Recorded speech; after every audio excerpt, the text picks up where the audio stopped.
Shalom.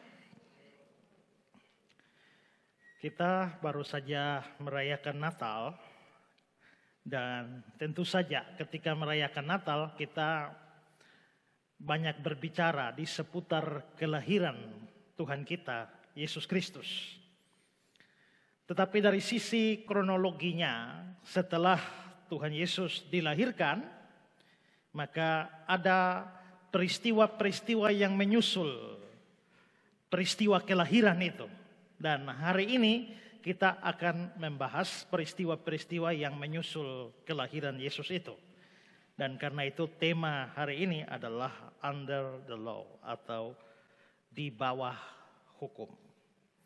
Nah, mari kita lihat teks Lukas 2, 21 sampai 24.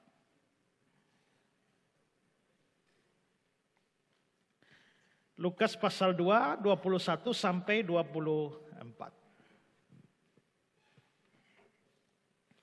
Dan ketika genap 8 hari dan dia harus disunatkan, ia diberi nama Yesus, yaitu nama yang disebut oleh malaikat sebelum dia dikandung ibunya.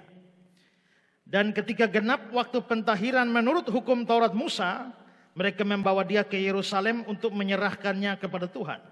Seperti ada tertulis dalam hukum Tuhan, semua anak laki-laki sulung harus dikuduskan bagi Allah. Dan untuk mempersembahkan korban menurut apa yang difirmankan dalam hukum Tuhan, yaitu sepasang burung tekukur atau 2 ekor anak burung merpati. Nah, dari teks ini kita bisa lihat ada hal-hal yang dilakukan pada Yesus.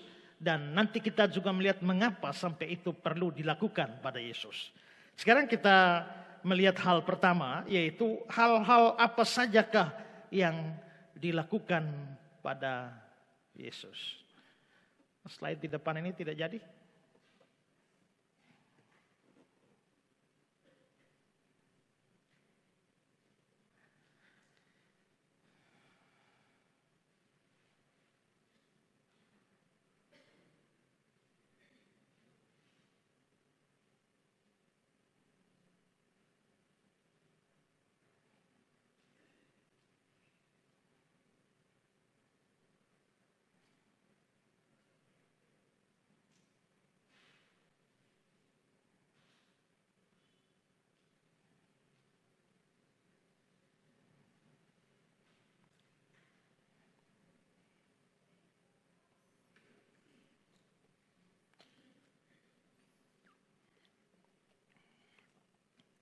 Sudah, biarkan aja.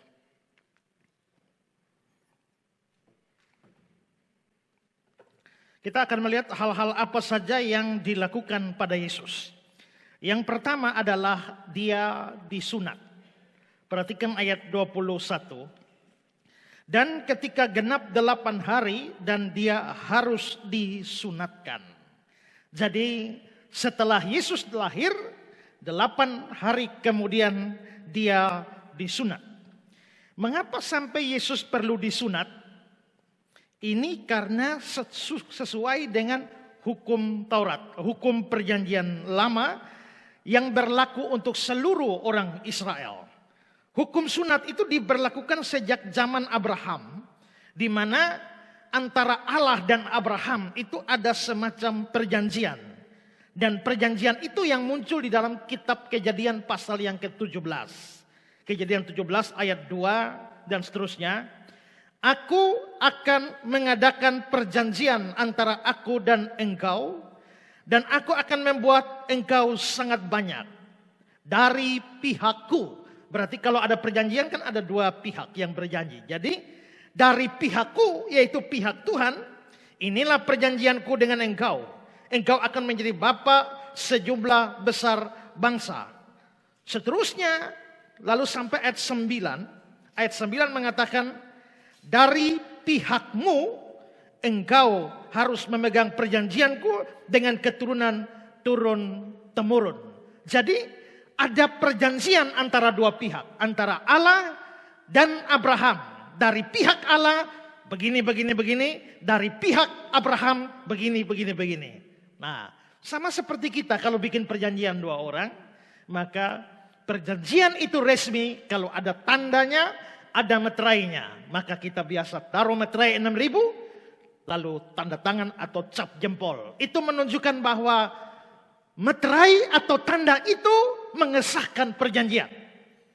Nah, sama juga Allah sedang berjanji dengan Abraham. Karena itulah maka dibutuhkan sebuah tanda, dibutuhkan sebuah meterai. Nah, apa tanda dan meterai itu? Kejadian 17, 10-13. Inilah perjanjianku yang harus kamu pegang, perjanjian antara aku dan kamu serta keturunanmu, yaitu setiap laki-laki di antara kamu harus disunat. Haruslah dikerat kulit katanmu, dan itulah akan menjadi tanda perjanjian antara aku dan kamu. Jadi tanda perjanjiannya itu adalah sunat. Anak yang berumur 8 hari haruslah disunat, yakni setiap laki-laki di antara kamu turun-temurun, baik yang lahir di rumahmu maupun yang dibeli dengan uang dari salah seorang asing, tetapi tidak termasuk keturunanmu. Orang yang lahir di rumahmu, orang yang engkau beli dengan uang harus disunat. Maka dalam dagingmu lah perjanjianku menjadi perjanjian yang kekal. Jadi perjanjian antara Allah dan Abraham itu tandanya sunat. Nah, mungkin ada beberapa hal atau beberapa pertanyaan yang muncul di dalam pikiran kita. Mengapa kok perjanjiannya, tanda perjanjiannya kok aneh? Kenapa tidak pakai tanda lain? Seperti kita ada meterai. Zaman kerajaan-kerajaan biasanya meterai itu adalah cincinnya raja. Jadi di cincinnya raja itu seperti stempel. Ada satu surat yang resmi, perjanjian resmi, raja tak. Maka cincin raja itu menjadi meterai. Tapi mengapa sampai perjanjian antara Allah dan Abraham kok janjinya meterainya tuh aneh? Yaitu sunat pemotongan kulit katan seorang laki-laki. Mengapa tandanya aneh seperti itu? Alkitab tidak memberitahunya. Alkitab tidak menjelaskan alasannya. Tapi ada muncul pandangan penafsir-penafsir. Bahwa bayangkan bahwa kalau tanda itu ada pada alat kelamin seorang laki-laki, di mana dia akan buang air sepanjang hari bisa 4-5 kali, dan itu berarti dia melihat tanda itu terus, dan dia mengingat perjanjian itu. Salah satu masalah antara Israel dengan bangsa lain adalah Israel seringkali kawin campur dengan bangsa-bangsa lain yang Tuhan tidak setujui. Bangsa-bangsa lain adalah bangsa-bangsa yang tidak bersunat. Israel bersunat supaya apabila mereka hendak berzina dengan bangsa-bangsa lain, maka mereka melihat tanda perjanjian itulah. Itulah sebabnya tanda itu seolah-olah tanda yang aneh bagi kita, tapi berguna bagi masa itu. Lalu juga saudara, mengapa sunat dilakukan pada umur 8 hari? Ya. Jawabannya adalah karena menurut hukum Yahudi, setelah seorang ibu melahirkan, baik si ibu maupun si anak itu tidak tahir atau najis di dalam tradisi Yahudi. Najisnya itu 7 hari. Setelah 7 hari masa kenajisannya selesai, baru hari ke-8 anak itu disunat. Imamat 12:23. Katakanlah kepada orang Israel, apabila seorang perempuan bersalin dan melahirkan anak laki-laki, maka najislah ia selama 7 hari. Sama seperti pada hari-hari ia bercemar kain, ia najis. Cemar kain itu adalah datang bulan. Ayat 3, dan pada hari yang ke-8 haruslah dikerat daging kulit katan anak itu. Kenapa hari ke-8? Karena kenajisan itu baru selesai pada hari yang ke-7. Bahkan bukan hanya manusia, binatang juga begitu. Coba Imamat 20 ayat 27. Apabila seekor anak lembu atau anak domba atau anak kambing dilahirkan, maka haruslah itu tinggal 7 hari lamanya dengan induknya. Tetapi sejak hari ke-8 dan seterusnya, Tuhan akan berkenan akan binatang itu kalau dipersembahkan berupa korban api-apian. Jadi binatang yang dikorbankan sebagai korban di perjanjian lama pun tidak boleh berumur 1 sampai 7 hari. Itu masih najis. Pada hari ke-8 barulah Tuhan berkenan menerima korban binatang itu. Jadi rupa-rupanya persoalannya adalah pada hukum Yahudi. Kenajisan 7 hari.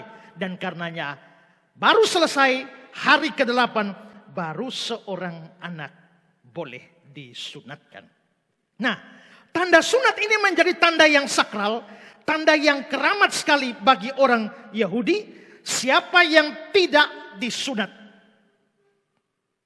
dihukum mati. Ya, perhatikan Kejadian 17:18. Dan orang yang tidak disunat, yaitu laki-laki yang tidak dikerat kulit katanya, maka orang itu harus dilenyapkan di antara orang-orang sebangsanya. Ia telah mengingkari perjanjianku. Jadi tidak disunat itu dihukum mati. Ingat ya, Musa pernah lupa menyunatkan anaknya. Akhirnya apa? Tuhan mau membunuh Musa di Keluaran pasal 4. Tetapi di tengah jalan, di suatu tempat bermalam, Tuhan bertemu dengan Musa dan berikhtiar membunuhnya. Lalu Sipora mengambil pisau batu, dipotongnya kulit katan anaknya, kemudian disentuhnya dengan kulit di kaki Musa sambil berkata, sesungguhnya engkau pengantin darah bagiku. Lalu Tuhan membiarkan Musa pengantin darah, kata Sipora waktu itu, karena mengingat sunat itu. Lupa menyunat anaknya, Tuhan mau bunuh dia. Berarti sunat itu sangat sakral. Sunat itu sangat penting. Karena itu orang Yahudi memegang teguh hukum ini. Menurut hukum Yahudi, kalau hari Sabat tidak boleh melakukan pekerjaan harian. Tidak boleh bekerja yang lain. Kerjanya hanya beribadah kepada Tuhan dan istirahat. Tapi khusus sunat, kalau pas hari ke-8, pas untuk mau sunat pas hari Sabat, boleh. Pekerjaan lain tidak boleh, tapi sunat boleh. Seperti kata Yohanes pasal 7 ayat 23, jikalau seorang menerima sunat pada hari Sabat, supaya jangan melanggar hukum Musa dan seterusnya. Berarti sunat boleh. Nah, jikalau ada orang bukan Yahudi, mau masuk agama Yahudi, harus sunat. Harus sunat. Kisah 15 ayat yang ke-5. Beberapa orang dari golongan Farisi datang dan berkata, orang-orang bukan Yahudi harus disunat. Jadi ketat sekali aturan ini. Karena itu akhirnya menjadi terkenal. Orang Yahudi disebut sebagai kaum bersunat. Orang bukan Yahudi dikenal sebagai orang tak bersunat. Efesus 2 ayat 11. Bahwa dahulu kamu sebagai orang-orang bukan Yahudi menurut daging, yang disebut orang-orang tak bersunat oleh mereka yang menamakan dirinya sunat. Nah, yang tak bersunat itu orang kafir.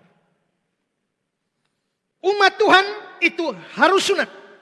Yang tak bersunat najis, kafir. Dan orang Yahudi tidak boleh makan sama-sama dengan orang tak bersunat. Kalau saya bersunat, saudara tidak bersunat, kita dua tidak boleh makan sama-sama. Itu hukumnya najis. Kisah 11, 2 dan 3. Ketika Petrus tiba di Yerusalem, orang-orang dari golongan yang tak bersunat bersilat pendapat dengan dia. Kata mereka, engkau telah masuk ke rumah orang-orang yang tidak bersunat dan makan bersama-sama dengan mereka. Nah, beginilah latar belakangnya. Kalau sampai seorang tidak bersunat, dia tidak akan diterima oleh orang-orang Yahudi. Karena itulah maka bayangkan seandainya Yesus tidak disunat. Jikalau Yesus tidak disunat, dia tidak mungkin diterima oleh orang Yahudi. Kalau mau omong apa saja orang tidak akan dengar kalau kamu tidak bersunat. Makanya Timotius itu bukan orang Yahudi bapaknya. Bapaknya Yunani, mamanya Yahudi. Tetapi dalam tanda petik terpaksa Paulus menyuruh dia disunat. Karena tanpa disunat orang Yahudi tidak terima dia. Bagaimana mereka mendengar khotbah dan pemberitaan dia.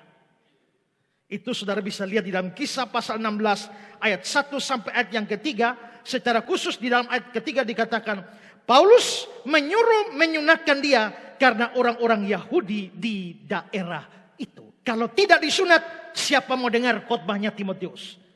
Nah, karena itulah maka wajib hukumnya disunat. Yesus harus disunat sebagai orang yang lahir di dalam agama Yahudi. Nah, sekarang saya ingin berikan sedikit catatan di sini adalah bahwa memang itu aturan perjanjian lama. Di dalam perjanjian baru, hukum sunat tidak diberlakukan lagi. Ya, yang dipentingkan di dalam perjanjian baru itu adalah iman kepada Yesus Kristus. Apa artinya orang bersunat tapi dia tidak beriman kepada Yesus? Orang tidak bisa dibenarkan hanya karena dia disunat tapi tidak beriman kepada Kristus. Karena itu berita perjanjian baru lebih ditekankan pada iman percaya pada Yesus ketimbang sunat. Maka Galatia 5 ayat 6 berkata, bersunat atau tidak bersunat tidak mempunyai sesuatu arti, hanya iman yang bekerja oleh kasih. Di pasal 6 ayat 15, sebab bersunat atau tidak bersunat tidak ada arti, tetapi menjadi ciptaan baru itulah yang ada artinya. Ya, sebenarnya saudara, kalau mau bersunat boleh, tapi sunatnya harus diikuti dengan ketaatan sempurna kepada hukum Tuhan. Kalau orang bersunat tetapi dia tidak diikuti dengan ketaatan sempurna, orang bersunat tapi ada satu dosa, ada satu pelanggaran saja, maka sunatnya itu menjadi percuma. Ayo, siapa bisa taat sempurna? Siapa bisa hidup dengan tidak berdosa sama sekali? Tidak ada. Semua orang, nabi, rasul, apalagi pendeta, apalagi kita orang Kristen biasa, kita tidak mungkin tidak berdosa. Nah, kalau disunat tapi ada dosa, percuma. Kalau mau selamat dengan sunat, maka sunatlah dan jangan berbuat dosa sama sekali. Tidak boleh ada satu dosa. Makanya dalam ayat 2 dan 3 Galatia dibilang, sesungguhnya aku Paulus berkata kepadamu, jikalau kamu menyunatkan dirimu, Kristus sama sekali tidak akan berguna bagimu.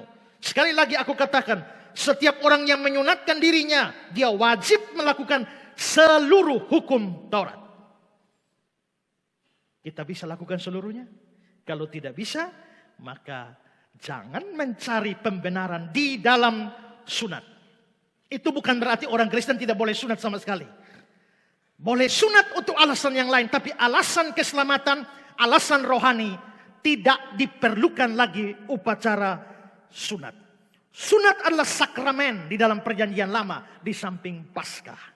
Nah, karena sunat di dalam perjanjian lama adalah sakramen, dan karena sunat sudah tidak diberlakukan lagi, padahal tanda perjanjian itu adalah tanda yang kekal, maka sunat itu diteruskan melalui baptisan.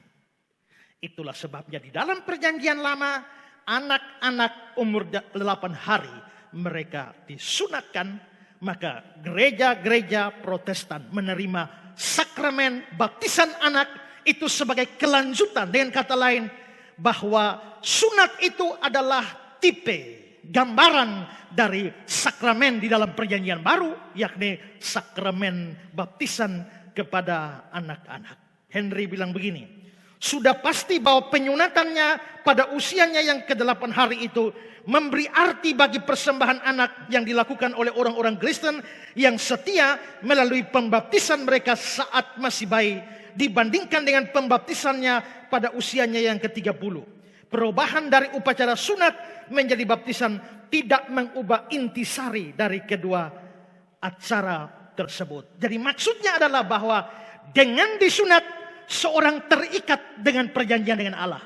Maka dengan dibaptis seorang, termasuk seorang anak, itu terikat di dalam perjanjian dengan Allah.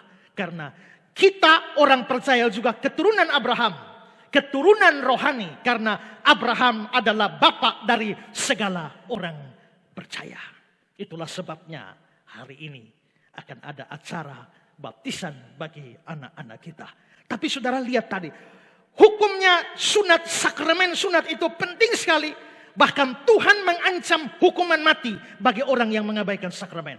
Dan itu harus menjadi pelajaran bagi kita bahwa Tuhan memandang penting sakramen. Di dalam gereja Protestan ada 2 sakramen yaitu sakramen, baptisan, dan perjamuan kudus. Nah, maka baptisan kudus penting, perjamuan kudus penting, itu sakramen. Jikalau di dalam perjanjian lama Tuhan mengancam hukum mati yang melanggar sakramen, yang abaikan sakramen, maka kita mengerti bahwa hukum atau Tuhan mau supaya sakramen tidak boleh diabaikan. Saya kutip kata-kata Pendeta Budia Salim. Apakah saudara sering meremehkan sakramen? Misalnya dengan tidak membaptiskan anak saudara, dengan sengaja tidak mau ikut perjamuan kudus tanpa alasan, dengan ikut perjamuan kudus dengan sembarangan, dengan membiarkan anak saudara mengambil roti atau anggur dalam perjamuan kudus sekedar untuk menyenangkan anak itu. Jangan menganggap enteng hal-hal seperti ini. Ingatlah, Tuhan memberikan sanksi yang berat terhadap pengabaian atau peremehan sakramen. Karena itu kita harus sungguh-sungguh memperhatikan dan tidak boleh mengabaikan sakramen. Itu yang pertama yang dilakukan pada Yesus. Sekarang yang kedua.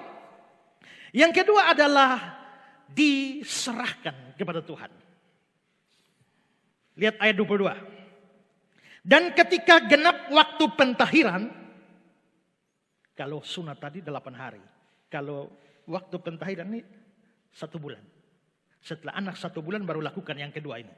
Dan ketika genap waktu pentahiran, menurut hukum Taurat Musa, mereka membawa dia ke Yerusalem untuk menyerahkannya kepada Tuhan. Seperti ada tertulis dalam hukum Tuhan. Semua anak laki-laki sulung harus dikuduskan bagi Allah. Nah, salah satu hukum Musa yang lain selain sunat itu adalah hukum untuk semua yang sulung. Semua anak sulung. Ini anak sulung ini termasuk anak sulungnya manusia, anak sulungnya binatang. Itu hukum Taurat seperti itu. Anak sulung milik Tuhan. Kalau anak kedua ya tidak dikatakan milik Tuhan. Memang milik Tuhan juga, tapi tidak dinyatakan eksplisit, eksklusif milik Tuhan. Tapi anak sulung milik Tuhan. Kambing sulung milik Tuhan. Domba sulung milik Tuhan. Kalau babi sulung tidak. Karena apa? Karena babi haram di Israel pada zaman itu. Ya. Nah, tapi semua yang sulung itu milik Tuhan. Kenapa sampai yang sulung milik Tuhan? Ini ada urusan dengan tulah di Mesir. Khusus waktu Tuhan mau membuat tulah ke-10 dengan mematikan seluruh anak sulung di Mesir. Nah, Keluaran 12 ayat 12. Sebab pada malam ini aku akan menjalani tanah Mesir dan semua anak sulung dari anak manusia sampai anak binatang akan kubunuh. Tuhan bunuh semua yang sulung di Mesir, anak manusia sampai anak binatang. Sedangkan dari Israel tidak satu pun anak sulung manusia atau binatang mati. Nah, kalau begitu dengan kata lain, sebenarnya yang anak sulung itu sudah jadi milik Tuhan. Tuhan menyelamatkan setiap anak sulung Israel, baik manusia atau binatang. Dan karena itulah maka mereka menjadi punyanya Tuhan. Mereka menjadi miliknya Tuhan. Keluaran 13 ayat 2. Kuduskanlah bagiku semua anak sulung, baik pada manusia maupun pada hewan. Akulah yang empunya mereka. Atau Bilangan 3:13. Sebab aku yang punya semua anak sulung. Bagian akhirnya, semuanya itu kepunyaanku. Nah, berarti begini. Kalau Pak Minggus punya anak sulung, itu bukan punya Pak Minggus. Itu milik Tuhan. Bagaimana kalau Pak Minggus mau jadi miliknya Pak Minggus? Bayar. Bayar pada Tuhan. Karena itu punya Tuhan. Bagaimana kalau punya domba sulung itu milik Tuhan. Bagaimana kalau mau jadi milik kita? Bayar. Bilangan 18, 15, 16. Semua yang terdahulu lahir dari kandungan segala yang hidup yang dipersembahkan mereka kepada Tuhan, baik dari manusia maupun dari binatang adalah bagianmu. Hanya haruslah kamu menebus anak sulung manusia, juga anak sulung binatang yang najis haruslah kamu tebus. Mengenai uang tebusan, dari sejak berumur 1 bulan haruslah kau tebus menurut nilainya, yakni 5 sikal perak ditimbang menurut sikal kudus, dan seterusnya. Maka dengan membayar uang itu, maka dengan kata lain kita membeli kembali dari Tuhan. Karena Tuhan sudah memiliki mereka. Nah, maka acara seperti itu dilakukan, namanya acara penebusan anak sulung. Itu di dalam Bilangan 18 ayat yang ke-16. Karena itu anak sulung milik Tuhan. Nah, Yesus itu dianggap anak sulung Yusuf dan Maria. Biarpun tanpa hubungan seks dengan Yusuf. Tapi Yesus dianggap sebagai anak sulung Yusuf dan Maria. Kalau begitu harus ada upacara penebusan anak sulung dengan memberikan sejumlah bayaran atau persembahan. Itulah sebabnya kenapa Yesus itu dilakukan kepada dia upacara ini. Ya. Lepas daripada itu saudara ya, perhatikan bahwa penting sekali untuk dipahami prinsip di sini bahwa anak-anak, saya tidak bicara hanya sulung, di Taurat hanya sulung, tapi pada dasarnya anak-anak itu milik Tuhan. Nah, Barclay bilang begini, upacara ini adalah upacara kuno yang aneh. Tetapi di balik upacara ini terdapat pengakuan bahwa anak adalah anugerah Allah. Kaum Stoa berpendapat bahwa seorang anak bukanlah diberikan kepada orang tuanya, melainkan hanya dipinjamkan. Dari semua anugerah Allah, maka anak merupakan karunia yang paling menuntut pertanggungjawaban. Maka semua itu milik Allah. Semua anak yang hari ini akan dibaptis itu sebenarnya adalah milik Allah. Terus papa mama itu hanya dipinjamkan. Ya, opa oma itu hanya pinjam. Tapi sesungguhnya itu adalah milik Allah. Nah, saya kira kata-kata Barclay ini perlu kita renungkan. Kehadiran anak di dalam keluarga perlu diterima dan disyukuri. Kenapa? Karena itu milik Tuhan. Tidak boleh ada yang menolak seorang anak. Misalnya mau anak laki tetapi ternyata yang keluar perempuan. Mau yang kulit putih tapi ternyata keluar hitam. Mau yang keriting tapi ternyata keluar botak. Lalu orang menolak atau dengan apa saja. Atau bahkan cacat sekalipun. Seringkali orang menolak kehadiran seorang anak karena tidak dikehendaki. Tapi ingat bahwa di sini dikatakan anak itu milik Tuhan. Semua kepada orang tua atau opa oma itu hanya titipan dan pinjaman. Dan karena itu maka kalau anak yang ada pada kita itu titipan Tuhan. Itu milik Tuhan. Harus dipelihara, diperlakukan dengan penuh tanggung jawab. Karena itu tidak boleh ada yang mengabaikan anak. Tidak boleh menyia-nyiakan. Tidak boleh menelantarkan mereka. Tidak boleh disiksa. Tidak boleh memperlakukan anak secara semena-mena. Dan juga termasuk gereja harus memberikan perhatian terhadap pelayanan kepada anak-anak. Tapi bahkan seandainya Tuhan mau panggil anak itu. Panggil ini bisa dua. Panggil jadi hamba Tuhan atau panggil pulang ke rumah Bapa. Ya, kalau Tuhan panggil maka orang tua tidak boleh keberatan. Kenapa? Karena itu milik Tuhan yang hanya dititipkan kepada saudara. Saudara bilang, saya mau dia jadi dokter, saya mau dia jadi astronot ke NASA sana. Ya. Tapi kalau Tuhan bilang dia mau jadi pendeta, saudara harus rela memberikannya. Tapi mungkin dalam masa yang sangat kecil tahu-tahu meninggal, itu pun milik Tuhan. Dan kita tidak berhak memprotes Tuhan. Karena semua anak itu adalah milik Tuhan, bukan milik kita. Penyair Libanon, Khalil Gibran, itu menulis sebuah puisi yang bagus sekali. Gibran bilang apa? Perhatikan puisi dari Gibran. Anakmu bukan milikmu. Anakmu bukanlah milikmu. Mereka adalah putra-putri sang hidup yang rindu akan dirinya sendiri. Mereka lahir lewat engkau, tapi bukan dari engkau. Mereka ada padamu, tetapi bukan milikmu. Berikanlah mereka kasih sayangmu, namun jangan sodorkan pemikiranmu, sebab pada mereka ada alam pikirannya sendiri. Patut kau berikan rumah bagi raganya, namun tidak bagi jiwanya. Sebab jiwa mereka adalah penghuni rumah masa depan yang tiada dapat kau kunjungi sekalipun dalam mimpimu. Engkau boleh berusaha menyerupai mereka, namun jangan membuat mereka menyerupaimu. Sebab kehidupan tidak pernah berjalan mundur ataupun tenggelam ke masa lampau. Engkaulah busur asal anakmu. Anak panah hidup melesat pergi. Sang pemana membidik sasaran keabadian. Dia merentangkanmu dengan kuasanya hingga anak panah itu melesat jauh dan cepat.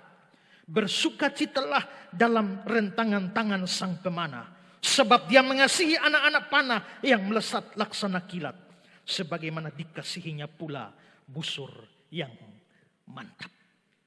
Anak-anak bukan milikmu. Itu milik Tuhan yang hanya dititipkan. Karena itu memperlakukan anak, memelihara anak harus dengan penuh tanggung jawab kepada Tuhan.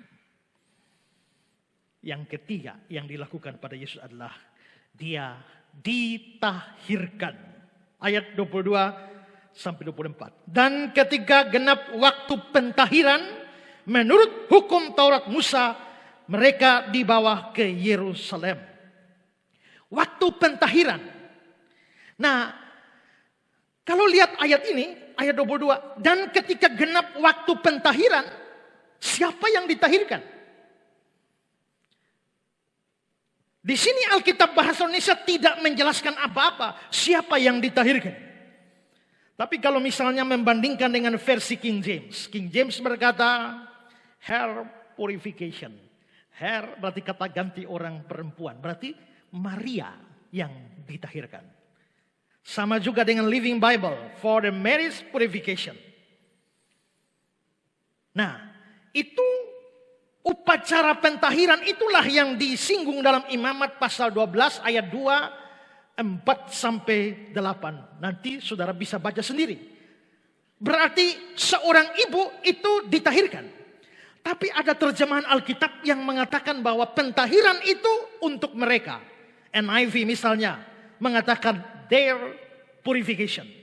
Pentahiran mereka, New American Standard Bible juga, their purification. Kalau begitu bukan hanya Maria yang disucikan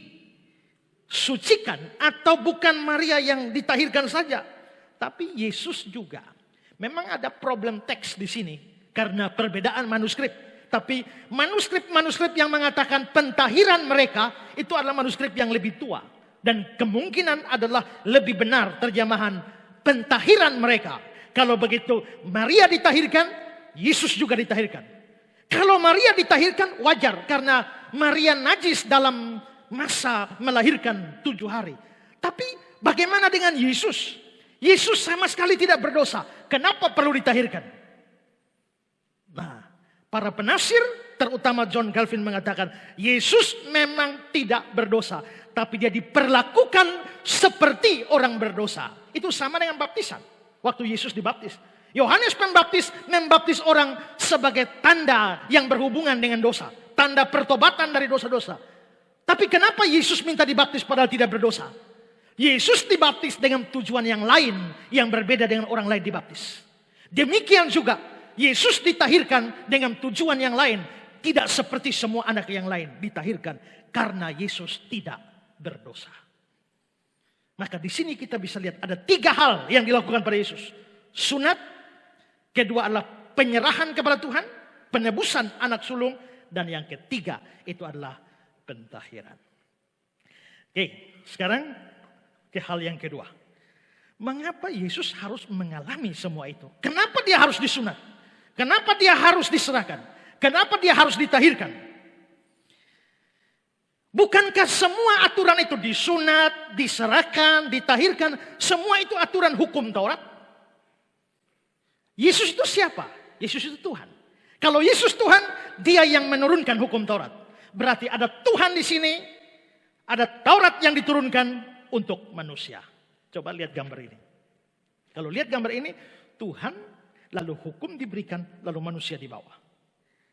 Ya, berarti hukum di atas manusia, tapi di bawah Tuhan.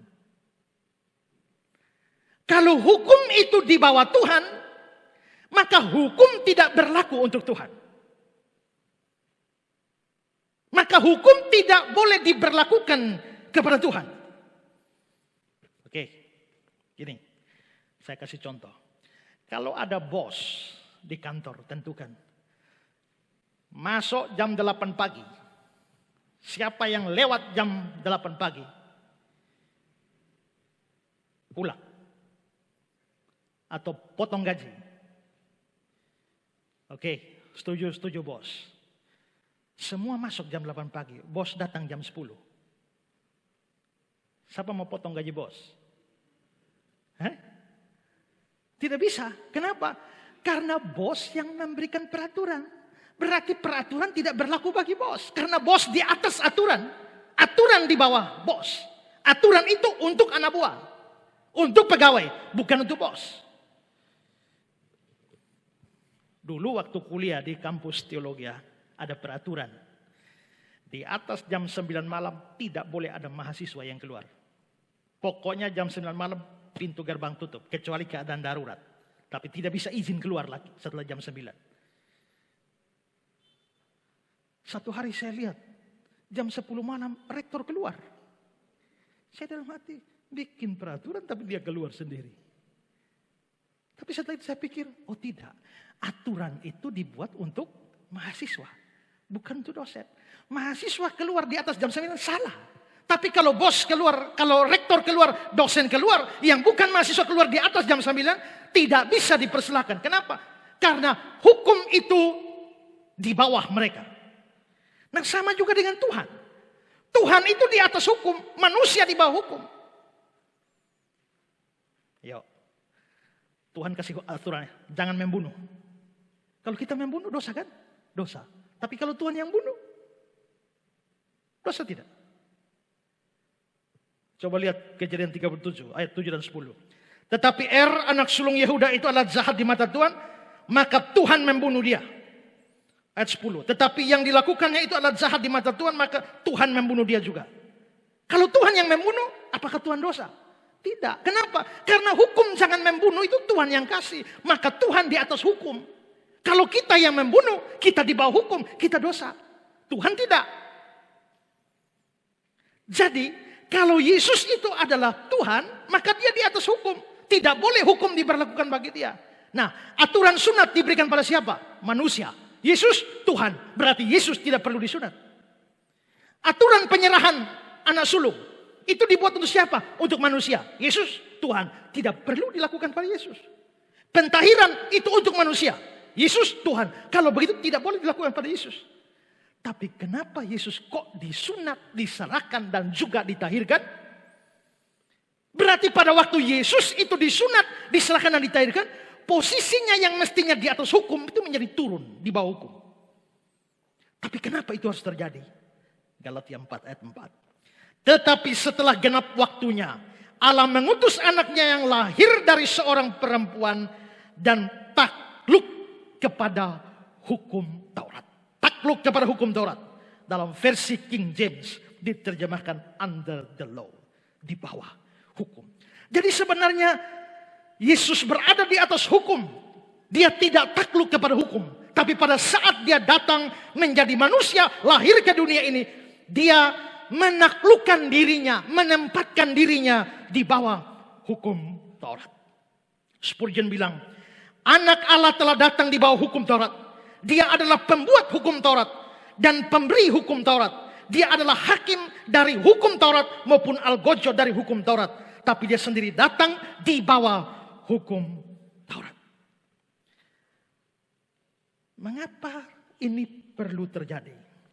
Gini, pertama-tama kita harus mengerti mengapa Tuhan kasih hukum Taurat. Tuhan kasih hukum Taurat itu supaya orang bisa hidup. Bukan hidup jasmani ya. Kalau hidup jasmani tidak ada hukum Taurat juga sudah bernapas. Maksudnya hidup rohani. Imamat 18 ayat 5. Sesungguhnya kamu harus berpegang pada ketetapanku dan peraturanku. Orang yang melakukannya akan hidup. Lukas 10, 25. Pada suatu kali berdirilah seorang ahli Taurat dan mencoba Yesus. Guru, apakah yang harus kuperbuat untuk memperoleh hidup yang kekal? Yesus bilang apa? Langsung ke ayat 28. Di ayat yang ke-28 dibilang begini. Perbuatlah demikian, maka kamu akan hidup. Lalu Galatia pasal 3 ayat 12. Siapa yang melakukannya akan hidup. Jadi hukum Taurat ini diberikan, kalau melakukan hukum Taurat hidup. Hidup ini hidup rohani, artinya selamat. Jadi kalau lakukan hukum Taurat selamat. Tidak lakukan hukum Taurat tidak selamat. Tapi coba mari lihat Galatia 3 ayat 10. Sebab ada tertulis, terkutuklah orang yang tidak setia melakukan segala sesuatu yang tertulis dalam kitab hukum Taurat. Kalau melakukan selamat. Tapi ayat ini berkata terkutuklah orang. Yang terkutuk ini adalah orang yang tidak melakukan hukum Taurat. Perhatikan ayat 10b. Lihat yang warna merah saja. Saya baca warna merah. Terkutuklah orang yang tidak melakukan yang tertulis dalam kitab hukum Taurat. Jadi kalau hukum Taurat setebal Alkitab tidak lakukan, kamu terkutuk. Yang kedua, melakukan hukum Taurat tapi tidak terus-menerus, itu dikutuk. Lihat ayat 10b lagi. Terkutuklah orang yang tidak setia melakukan. Tidak setia itu tidak terus melakukan, tidak selalu melakukan. Jadi kalau tidak melakukan terkutuk, melakukan tapi tidak terus terkutuk juga. Ayo bangun pagi baca Alkitab. Siapa pernah bangun pagi baca Alkitab? Pernah semua ya? Selalu tidak pernah absen. Begitu absen satu kali kau terkutuk. Siapa pernah kasih persepuluhan? Saya. Selalu. Begitu absen satu kali kau terkutuk. Siapa pernah sabar dimaki-maki juga Tuhan memberkati engkau. Ya.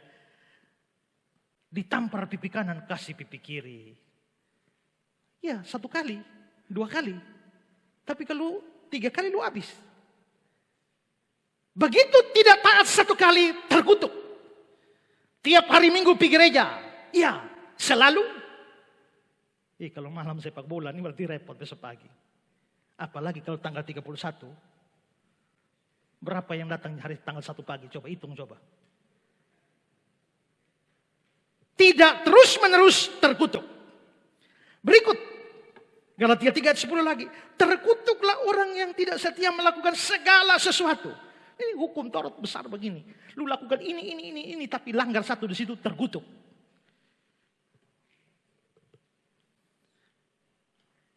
Maki-maki tidak.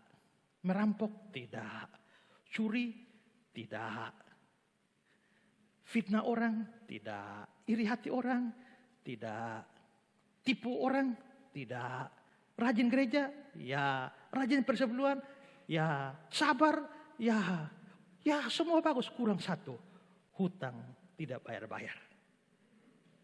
Berarti tidak segala sesuatu. Terkutuklah engkau. Jadi hukum Taurat itu memang menyelamatkan asal lakukan semua. Begitu lakukan semua kurang 1, kamu tidak selamat. Oke. Kalau hukum Tuhan ada 100. Lakukan 99, kurang 1. Salah berapa? Ada 100 hukum. Kamu taat 99, langgar 1. Salah berapa? Rasanya salah 1 kan? Tapi lihat Yakobus 2 ayat 10-11. Sebab barang siapa menuruti seluruh hukum itu, turut semua.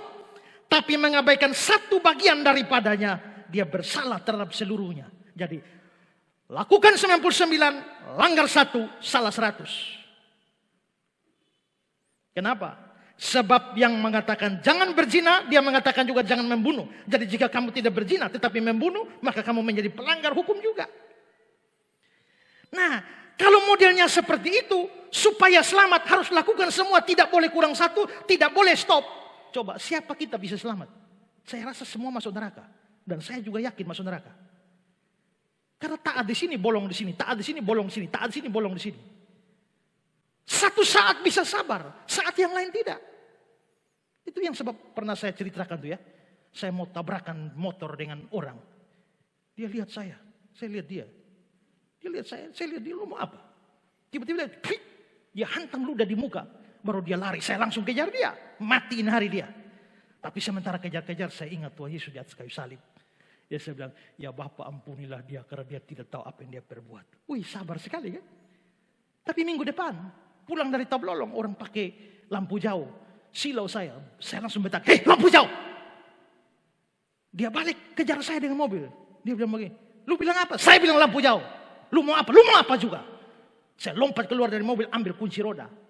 Turun dari mobil. Mama saya bilang, kakak ingat kakak pendeta persetan yang pendeta. Ternyata saya baru sabar minggu lalu. Minggu ini tidak sabar. Nah kalau model begitu, kalau berdasarkan kacamata hukum, saya pasti terkutuk.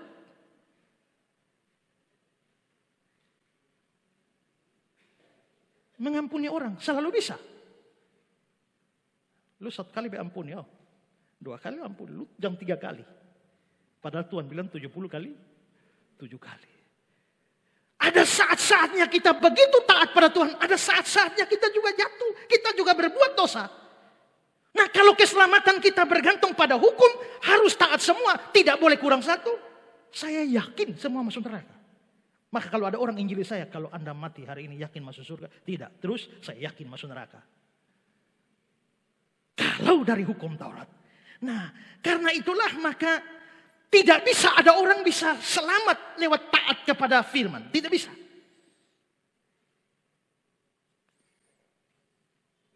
Kali ini jujur.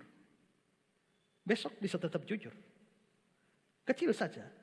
Su di mana? Masih ada di tempat tidur. Lu di mana? On the way. Hanya satu itu saja. Kau tidak selamat lagi. Karena itu mustahil. Mustahil manusia selamat dengan hukum Taurat. Maka Roma 3 ayat 20. Sebab tidak seorang pun dibenarkan di hadapan Tuhan. Oleh karena melakukan hukum Taurat. Galatia 2 ayat 16. Bahwa tidak seorang pun dibenarkan karena melakukan hukum Taurat. Kalau begitu. Kalau saya bergantung saya taat. Kayaknya tidak bisa nih. Kalau bergantung ketaatan saya. Pasti saya tidak selamat. Nah terus bagaimana? Kalau begitu saya harus nebeng. Nebeng apa? Nebeng ketaatan. Kalau ketaatan saya tidak bisa, saya mesti nebeng ketaatan. Nebeng ketaatan pada siapa? Pada yang bisa taat sempurna. Pada yang bisa takluk kepada hukum Taurat secara sempurna. Dan orang yang bisa taat sempurna kepada hukum Taurat hanya satu orang. Yaitu Yesus. Di dalam Yohanes 8 ayat 29 dia bilang, aku senantiasa berbuat yang berkenan kepadanya. Senantiasa berarti tidak pernah lolos satu kali pun Yesus bersalah. Ketaatan Yesus yang sempurna kepada hukum Taurat ini. Makanya dia datang di bawah Taurat. Dia taat secara sempurna inilah. Itu berguna nanti bersama kematian dan kebangkitannya menebus kita. Maka Galatia 4 ayat 45 tadi dikatakan bahwa yang lahir dari seorang perempuan takluk kepada hukum Taurat. Yesus takluk kepada hukum Taurat. Ia diutus untuk menebus mereka yang takluk kepada hukum Taurat. Supaya kita diterima menjadi anak. Jadi Yesusnya yang taat. Saya cuma nebeng ketaatan. Maka saya bisa selamat. Tapi kalau ketaatan saya sendiri. Saya pasti tidak bisa selamat. Karena itu saudara. Keselamatan tidak bergantung pada seberapa kuat kita taat firman. Karena kalau taat firman tidak ada orang bisa. Apalagi taat semua. Keselamatan itu hanya dalam iman kepada Kristus. Kenapa nebeng ketaatan? Karena begini. Pada waktu Adam dan Hawa, khususnya Adam berdosa. Kita tidak ada di sana kan? Tapi ikut berdosa kan? Lihat Roma 5:19. Oleh ketidaktaatan satu orang, semua orang jadi berdosa. Gara-gara Adam berdosa, semua kita berdosa. Kenapa? Adam perwakilan kita. Kalau Adam perwakilan kita, dia berdosa, semua berdosa. Dia suci, semua suci. Dia jatuh, semua jatuh.